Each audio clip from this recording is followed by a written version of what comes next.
country, when we have the courage to think big, when we have the courage to stand up united to fight for the promise of America, none of our ambitions is beyond our reach.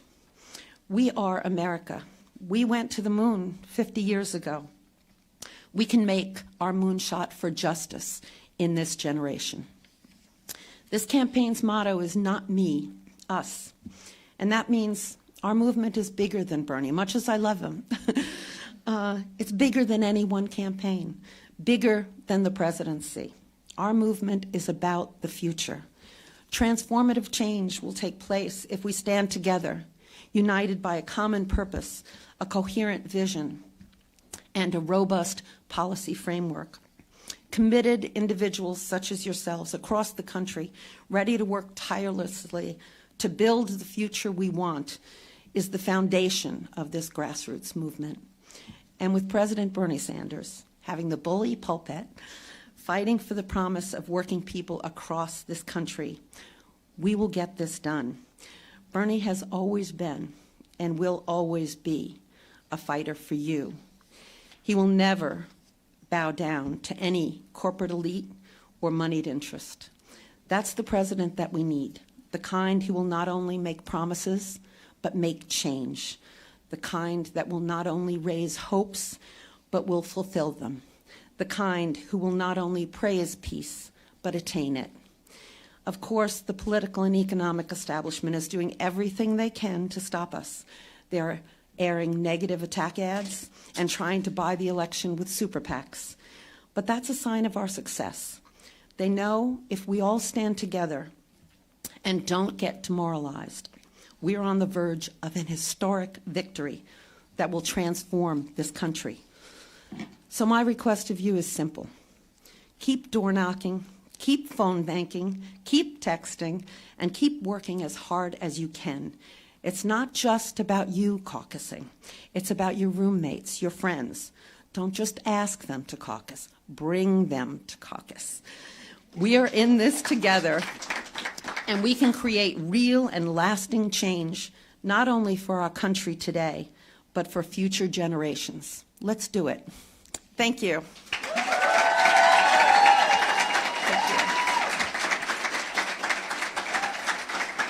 Thank you. Now, before we get to questions, because I really want to hear from you, I want to introduce three people who are very, very important to Bernie and myself.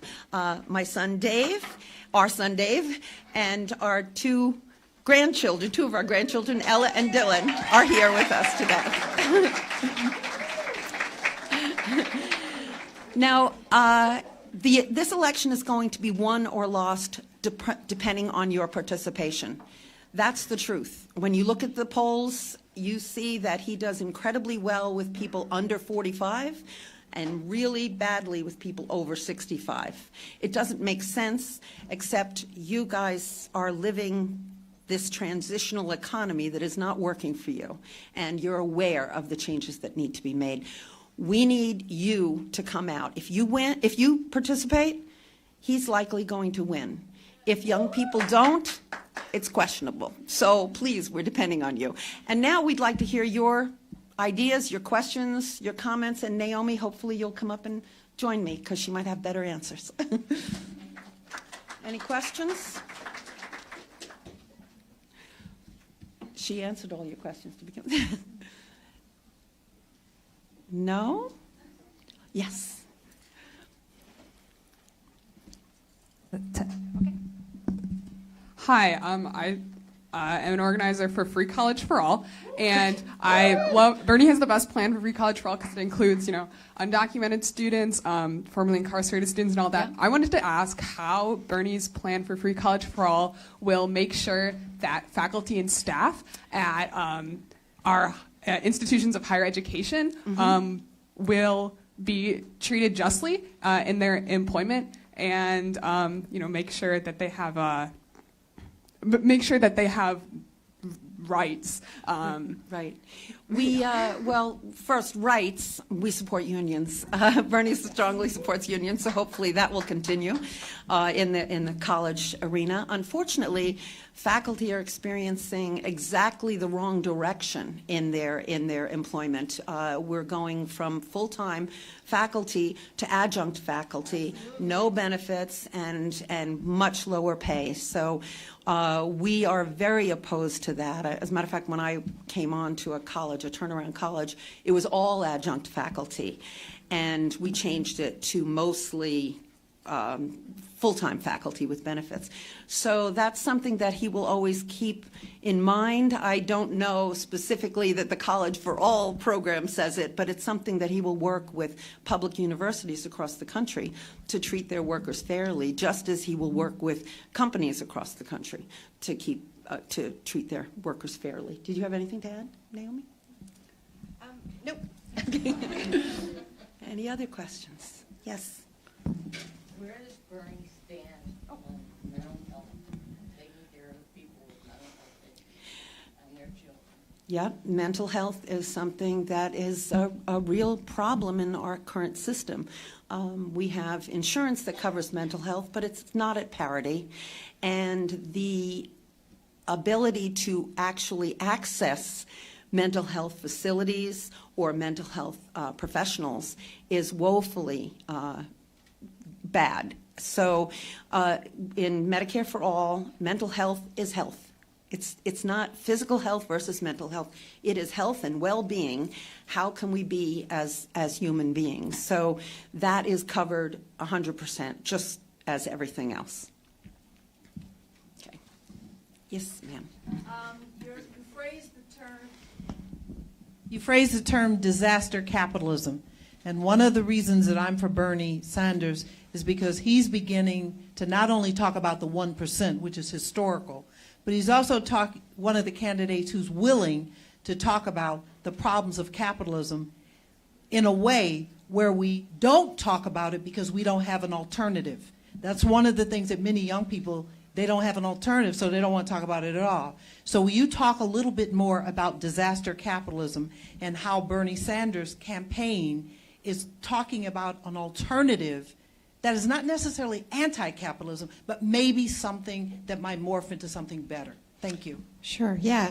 I mean, I think when Bernie talks about the kind of economy that he is committed to, right, he's talking about a mixed economy, right, where those things that are really too important, too essential to life are not subject to the kind of profiteering that our system enables. And so, you know, healthcare is just too important to be that kind of a site, right? And this isn't radical, you know. I have dual Canadian and American citizenship. My parents are American, but I was raised in Canada, and now I live in the States. I've lived in both systems, you know, and I know what it is like to live in a system that has universal public health care, and that just makes the decision. As a society, this is an area where we are just not going to allow for that kind of speculation. Now, you know, and there are other areas where we have to take that attitude simply because it's too important.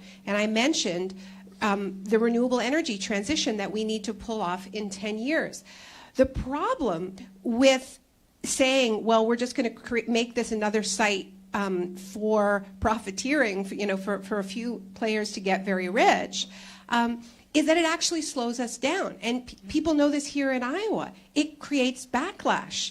People start associating renewable energy with their utility bills going up. That didn't have to happen here in Iowa. It happened because of this logic that you can't do anything unless it's about helping some group of small players to you know, make a killing. And the Green New Deal, you know, takes inspiration from the original New Deal and the Tennessee Valley Authority, which electrified rural America, which kept utilities in public hands and said, you know, this is too important. We are going to prioritize people's right to electricity, and we're going to take the profit motive out of this for a while, right? So that's not every aspect of society. There's still going to be people making money. There's still going to be markets. There's still going to be ownership. But it is the balance is different, right? And so what I would describe what has happened here in Iowa with renewable energy as a kind of disaster capitalism. I mean, there's profiteering that can happen in the face of the climate crisis, and we have to really guard against that. And I know people have seen this in Iowa in the aftermath of flooding as well, right? It's just too important for us to allow that to happen. Well, and also, I think, as you said, people are not used to seeing the different options in terms of economic models. But we've traveled the globe, and it's not this radical thing that we're looking at that is social democracy over in Europe. France, Germany, Scandinavian countries all have plans that, that actually bring people together. For instance, in Sweden, when they're looking at what is the future for jobs, it's bringing the government, the industry, and the unions together to sit down and say, what are we planning for 5 years, 10 years from now? How do we retrain people now for the next things, because what we're doing now is going to fall by the wayside. And that stops people from the trauma of getting a pink slip. All of a sudden they've lost their job, through no fault of their own, and then they have to go look for another job. Instead, the industry and the government work together to help the public good instead of just the private profit. So. Thank you.